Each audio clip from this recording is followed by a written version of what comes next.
How is the wall, and by this I mean the Republican resistance wall in the Senate, holding up right now? We've had a graphic not too long ago, and I think we're up to 5 or so saying that maybe we should do some of these individual funding initiatives that the Dems are proposing. How do you think? But then I saw Lindsey Graham's comments.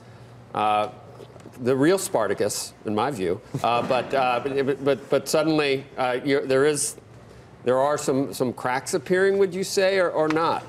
Well, there's always a lot of different opinions in the Senate, and I would say writ large, most people don't want there to be a shutdown. We voted to prevent one early the day before the House voted it back in December. But that said, I think it comes down to a fundamental problem we have here, and that is, on the one hand, this is important. People who voted for the president voted for him to do this.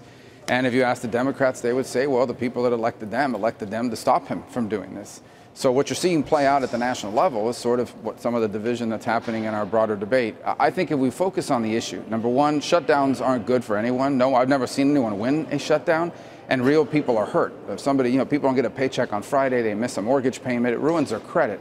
They may get their back pay, but that credit rating will take time to repair, and that's unfair to these workers who haven't done anything wrong.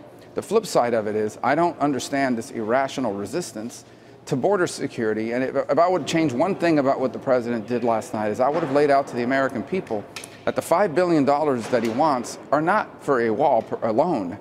It's $5 billion to fund the top 10 projects in the border security program laid out by the experts and the people who are in charge of doing that for this country. That's what the $5 billion is for. Part of it is new walls, part of it is repairing existing walls, but there are other things included in that $5 billion. It isn't just throwing $5 billion to build a wall, it is $5 billion to fund a specific set of projects that put together are a program for border security designed by the people who are entrusted with enforcing our laws. Hey, Senator, is there anything that you believe is on the, and I'm not just going to say Democratic wish list, because I think it's got to be the Schumer-Pelosi wish list, that they would say, okay, a bargaining chip or a DACA or Dreamers, or is there anything? I don't even think that would do it. No, it wouldn't. This point. It wouldn't.